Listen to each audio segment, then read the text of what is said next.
दोस्तों, अगर आप भारत में पैदा हुए हैं तो आप ये बात बखूबी जानते होंगे कि हमारे देश में हमें हर तरह की आजादी मिली हुई है।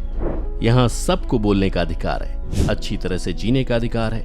यहाँ हम अपने मन मुताबिक कुछ भी कर सकते हैं। मगर दोस्तों, आपको ये जानकर हैरानी हो सकती है, लेकिन दुनिया में एक देश ऐसा भी है जहाँ इतनी पाबंदियां हैं कि आप वहाँ रहना तो दूर, कभी घूमने भी नहीं जाना चाहेंगे। उस देश में पैंट पहनने से लेकर इंटरनेट चलाने तक, टीवी देखने से लेकर दूसरे देशों में जाने तक कई तरह की पाबंदियां लगी हुई हैं। दोस्तों, अब तक तो आप हमारी बातों से समझ ही गए होंगे कि हम किस देश की बात कर रहे हैं। और अगर अभी तक नहीं समझे तो चलिए आपको एक हिंट और देते हैं। ये क्यूबा के अलावा दुनिया का इकलौता ऐसा देश है जहाँ कोका कोला भी बैन है। जी हाँ, आपने सही सुना, कोका कोला। इस हिंट के बाद तो बहुत से लोग समझ गए होंगे कि हम किस देश की बात कर रहे हैं। बिल्कुल दोस्तों, हम बात कर रहे हैं सबसे खतरनाक देशों में से एक, नॉर्थ कोरिया की। आज हम आपको अपनी इस वीडियो में नॉर्थ कोरिया से जुड़ी कुछ ऐसी ही चीजों के बारे में बताएंगे जो हम लोगों की जिंदगी का एक अहम हिस्सा बन चुकी हैं। मगर नॉर्थ कोरिया के लोगों के लिए ये चीजें या तो बैन है या गैर कानूनी। दोस्तों, हमें पूरा यकीन है कि आप हमारी ये वीडियो देखने के बाद एक बार तो ये जरूर बोलेंगे कि अच्छा हुआ जो हम इंडिया में रहते हैं। तो चलिए शुरू करते हैं। इंटरनेट। दोस्तों, हम अपने वीडियो की शुरुआत करेंगे इंटरनेट से, क्योंकि इसके बिना तो शायद आधे से ज्यादा लोगों की लाइफ ही अधूरी हो। सुबह उठने से लेकर रात को सोने तक हम पूरे दिन इंटरनेट का इस्तेमाल करते हैं। वैसे अगर आप आज हमारी ये वीडियो जो YouTube पर देख रहे हैं तो अपने आप को खुशकिस्मत समझिए, क्योंकि नॉर्थ कोरिया के लोगों को तो YouTube देखना भी नसीब नहीं है। वो इसलिए क्योंकि हमारे लिए एंटरटेनमेंट और टाइम पास का काफी अहम जरिया बन चुकी YouTube और Facebook जैसी सोशल मीडिया साइट्स वहां पर बैन है। सिर्फ इतना ही नहीं, वहां तो आम लोगों के लिए इंटरनेट चलाना भी मना है। ऐसा कहा जाता है कि वहां के बड़े बड़े अधिकारी भी नॉर्थ कोरिया के supreme leader Kim Jong Un की परमिशन के बिना नेट का इस्तेमाल नहीं कर सकते। और अगर आपने गलती से इंटरनेट या वाईफाई चला लिया तो उसके लिए आपको मोटा फाइन तक भरना पड़ सकता है। तो दोस्तों, इससे आप ये तो अंदाजा लगा ही सकते हैं कि वहां का माहौल कैसा होगा, क्योंकि आज के इस डिजिटल टाइम में बिना इंटरनेट के रहना बहुत से लोगों के लिए तो किसी सजा से कम नहीं होगा। सोचिए, अगर हमारी गवर्नमेंट ऐसा करे और इंटरनेट या सोशल मीडिया जैसी चीजें बंद कर दे तो आपका रिएक्शन कैसा होगा? हमें कमेंट करके जरूर बताइएगा। TV channels and radio. दोस्तों, आप में से बहुत से लोग शायद ये बोल भी दें कि हाँ, हम बिना इंटरनेट के रह सकते हैं, क्योंकि हो सकता है कि ज्यादातर लोगों का टाइम टीवी देखकर और रेडियो सुनकर ही पास हो जाता हो। किसी को टीवी में न्यूज सुनना पसंद होगा तो किसी को गाने, किसी को कार्टून पसंद होगा तो किसी को डेली सोप्स देखना। लेकिन सोचिए दोस्तों, अगर आपके टेलीविजन में से बाकी सारे चैनल्स हटाकर सिर्फ 4 चैनल ही छोड़ दिए जाएं, और वो भी सरकारी चैनल, जिसमें दिन रात आपको सिर्फ सरकार की तारीफ ही सुनने को मिले, तो आप में से बहुत से लोग या तो टीवी देखना छोड़ देंगे या फिर सरकार और उन चैनल वालों को गालियां देने लग जाएंगे। लेकिन दोस्तों, नॉर्थ कोरिया के सिटीजन ऐसा बिल्कुल नहीं कर सकते। जी हाँ, सुनने में आपको भले ही अटपटा लग रहा हो, लेकिन वहाँ के टीवी में 4 channels Korean Central Television, Mansudae Athletics Television और रयोंगनमसन ब्रॉडकास्ट के अलावा कोई बाहर का चैनल नहीं देख सकते, और ना ही वहाँ के लोग उन चैनल्स के बारे में कोई गलत फीडबैक और कमेंट कर सकते हैं। वैसे सिर्फ टेलीविजन ही नहीं, वहाँ तो रेडियो स्टेशन का भी यही हाल है, जिन पर दिन भर देशभक्ति गीत चलते हैं। और अगर ये नहीं तो फिर वहाँ भी तानाशाह किम की तारीफें ही सुनने को मिलती हैं। इंटरनेट के नाम पर यहाँ लोगों के पास कुछ भी नहीं है।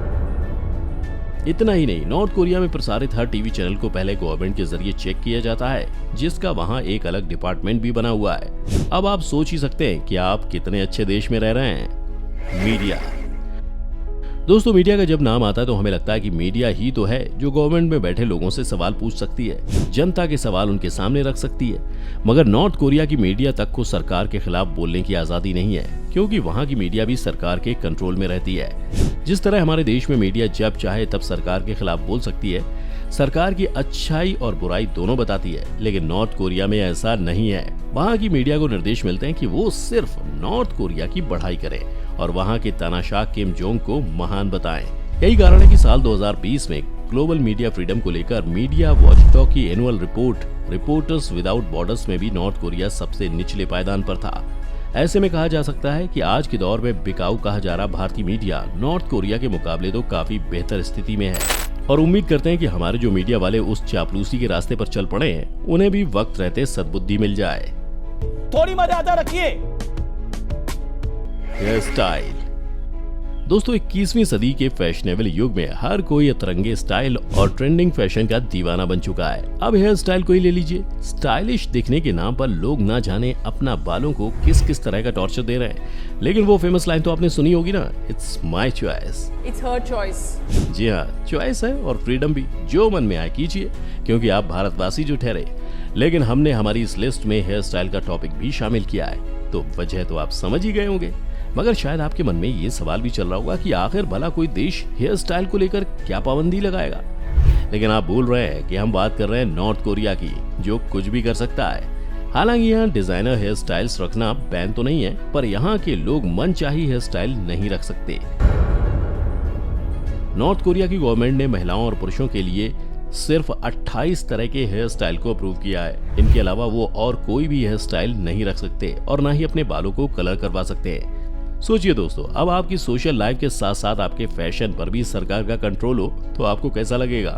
आपको बता दें कि महिलाओं के लिए तो वैसे बहुत हेयर स्टाइल है, पर मैरिड महिलाएं सिर्फ छोटे हेयर ही रख सकती हैं। वहीं जिनकी शादी ना हुई हो वो बड़े हेयर रख सकती हैं, लेकिन वो हेयर स्टाइल भी उन 28 में से ही होना चाहिए।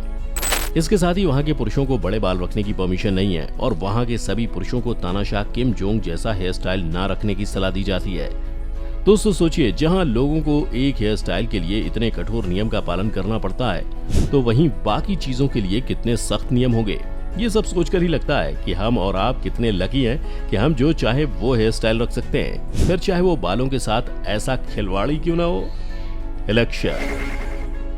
दोस्तों आपको बता दें कि यहाँ इलेक्शन के नाम पर भी मजाक होता है, क्योंकि यहाँ के लोगों के पास किम की पार्टी को चुनने के अलावा और कोई ऑप्शन ही नहीं होता, क्योंकि वहाँ के लोगों में किसी के पास किम के सामने खड़े होने की हिम्मत नहीं है। लेकिन सोचने वाली बात तो ये है कि अगर आपको ऑप्शन ही नहीं है तो इलेक्शन करवाने की जरूरत ही क्या है। ये तो वही बात हो गई कि चित भी मेरी और पट भी मेरी। और अगर आप सोच रहे हैं कि इससे अच्छा तो ये होगा कि वहाँ के लोग किसी को वोट ही ना दें, तो दोस्तों आपको बता दें कि उन लोगों के पास ये ऑप्शन भी उपलब्ध नहीं है। अगर कोई सिटीजन ऐसा करता है तो वो अपनी मौत को दावत देता है। अब दोस्तों अपनी जान तो सबको प्यारी होती है, तो क्यों ना उसे एक वोट देकर ही बचा लिया जाए। और यही वजह है कि इस देश के लोगों को हर बार ऐसे तानाशाह को झेलना पड़ता है। ऐसे हालातों के बाद तो शायद वहाँ के लोगों के मुंह से अक्सर यही निकलता होगा, हाय री किस्मत। Coca Cola. कोका कोला एक ऐसा नाम है जो शायद किसी ने ना सुना हो या इसे ट्राई ना किया हो, क्योंकि इसके बिना तो लगभग हमारे सारे जंक फूड अधूरे हैं। मगर आपको जानकर हैरानी होगी कि नॉर्थ कोरिया के सिटीजन्स ने तो अभी तक कोका कोला को टेस्ट तक नहीं किया है, क्योंकि यहाँ कोका कोला पर भी बैन लगा हुआ है। लेकिन दोस्तों यहाँ एक दूसरा फैक्टर भी है जिसे सुनने के बाद लगेगा कि शायद ही नॉर्थ कोरिया के लोग कोका कोला को मिस करते होंगे, क्योंकि ज्यादातर पिज्जा और बर्गर जैसी चीजों के साथ ही हमें कोका कोला पीने की तलब होती है। लेकिन दोस्तों नॉर्थ कोरिया के लोगों ने तो शायद कभी पिज्जा और बर्गर का नाम भी ना सुना हो। जी हाँ दोस्तों, हर यूएस बेस्ड या फॉरेन फास्ट फूड आउटलेट जैसे डोमिनोज, मैकडी, बर्गर किंग जैसी और भी कई बाहर की कंपनीज यहाँ पर बैन है। नॉर्थ कोरिया के लोगों को अगर बाहर का खाना ट्राई करना हो तो वो सिर्फ वहीं का लोकल फूड और स्ट्रीट फूड ही ट्राई कर सकते हैं। तो देखा दोस्तों आपने, दुनिया में कुल 195 देश हैं, लेकिन सिर्फ एक देश ऐसा है जिसने ये चीजें कभी ट्राई नहीं की। अब आप खुद ही सोच लीजिए कि वहाँ के लोग कैसे रहते हैं, जहाँ खाना तक बैन हो। सोचिए अगर हर पार्टी और फैमिली आउटिंग का हिस्सा मानी जाने वाले हमारे फेवरेट ड्रिंक्स अगर इंडिया में भी बैन हो जाएं, तो हमारी पार्टी कुछ अधूरी सी रह जाएगी। जीन्स। दोस्तों अगर आपसे कोई कहे कि आप जीन्स नहीं पहन सकते, या अगर आपने जीन्स पहनी तो आपको सजाए मौत भी मिल सकती है, तो आप क्या कहेंगे? आप बोलेंगे कि ये तो कोई मजाक है या फिर बकवास। लेकिन दोस्तों ये बिल्कुल सच है। नॉर्थ कोरिया में महिलाओं और पुरुषों के जीन्स और पैंट पहनने पर बैन है, क्योंकि यहाँ के लीडर किम जोंग को ये सब पसंद नहीं। उनका मानना है कि ये सब अमेरिकी कल्चर को दिखाता है और वो नहीं चाहते कि किसी भी कैपिटलिस्टिक कल्चर का प्रभाव उनके देश के नागरिकों पर पड़े। खास तौर पर ब्लू कलर जीन्स, अगर वहाँ कोई ब्लू जीन्स पहने देखा गया तो उसे जेल भी जाना पड़ सकता है। इसके अलावा नोज एंड लिप पियर्सिंग भी वहाँ के लोगों के लिए बैन है। इतना ही नहीं, उन्होंने western books, western magazine, western music तक वहाँ पर बैन कर रखा है। नॉर्थ कोरिया में अगर आप कुछ पढ़ सकते हैं तो वो है सिर्फ नॉर्थ कोरियन पॉलिटिकल प्रोपेगेंडा की किताबें। ऐसे रूल्स और लॉ के साथ दोस्तों कोई कैसे रह सकता है? इतना सब जानने के बाद तो अब शायद ही कोई वहां जाना चाहेगा। दोस्तों अगर ये सुनने के बाद आप सोच रहे हैं कि आप नॉर्थ कोरिया कभी नहीं जाएंगे, तो आपको बता दें कि ये सब पाबंदियां सिर्फ वहां के लोकल सिटीजन्स के लिए है। टूरिस्ट के लिए वहां अलग गाइडलाइंस बनी हुई हैं, जिसका लिंक आपको नीचे डिस्क्रिप्शन में मिल जाएगा। Different year. दोस्तों, आपने अपने इंडिया में 2 कैलेंडर्स के बारे में ही ज्यादा सुना होगा, एक अंग्रेजी का और दूसरा हिंदी कैलेंडर। लेकिन उत्तर कोरिया की बात तो अलग ही है। ये बाकी देशों की तरह इंग्लिश कैलेंडर का इस्तेमाल नहीं करता, बल्कि इसके पास अपने खुद का कैलेंडर है। ये कैलेंडर स्टार्ट होता है वहाँ के पूर्व शासक किम इल सुंग की डेट ऑफ बर्थ के हिसाब से। दरअसल नॉर्थ कोरिया में ऐसा माना जाता है कि जब साल 1912 में किम इल सुंग पैदा हुए थे, तब से ही नॉर्थ कोरिया की शुरुआत हुई थी। हालांकि 9 सितंबर 1997 के दिन इस कैलेंडर को वहां का ऑफिशियल कैलेंडर घोषित किया गया था और तब से वहां के सिटीजन इसे ही फॉलो करते हैं। इस हिसाब से नॉर्थ कोरिया में फिलहाल 110वां साल चल रहा है। अगर दोस्तों बात सिर्फ यहीं तक होती तो भी समझ में आता, लेकिन इनका तो खुद का एक टाइम जोन भी है। अब दोस्तों जाते जाते हम आपको इस देश की एक छोटी सी इंटरेस्टिंग बात और बता देते हैं कि अगर कभी फ्यूचर में आपको नॉर्थ कोरिया जाने का प्लान बने तो आप इसे जरूर याद कर लें कि नॉर्थ कोरिया का असली नाम नॉर्थ कोरिया है ही नहीं, बल्कि democratic people's republic of Korea है। क्योंकि अगर ये आपने याद नहीं रखा तो आपको जेल भी जाना पड़ सकता है। तो अब वहां जाने से पहले अपने दिमाग में गांठ बांध ले, democratic people's republic of Korea. और जब तक अपने देश में वापस ना लौटें तब तक इसे भूलना नहीं। तो दोस्तों ये थे नॉर्थ कोरिया की ऐसी चीजें जो सिर्फ आपको वहीं देखने को मिलेंगी। अगर आप नॉर्थ कोरिया के बारे में और भी इंटरेस्टिंग फैक्ट्स जानना चाहते हैं तो हमें पार्ट 2 लिखकर कमेंट करें। साथ ही हमें ये भी बताएं कि आपको ये वीडियो कैसा लगा। और हाँ, अगर आपको हमारा आज का ये वीडियो पसंद आया हो तो वीडियो को ज्यादा से ज्यादा शेयर, लाइक करने के साथ साथ अपने दोस्तों और रिश्तेदारों के साथ शेयर करना ना भूलें। साथ ही अगर आप हमारे YouTube चैनल पर नए हैं तो चैनल को सब्सक्राइब जरूर कर लें। और अगर आप Facebook पर हमारी ये वीडियो देख रहे हैं तो हमारे Facebook page the fact land को लाइक करें। फिलहाल आज के लिए बस इतना ही। अब इजाजत दें। आपका बहुत बहुत शुक्रिया।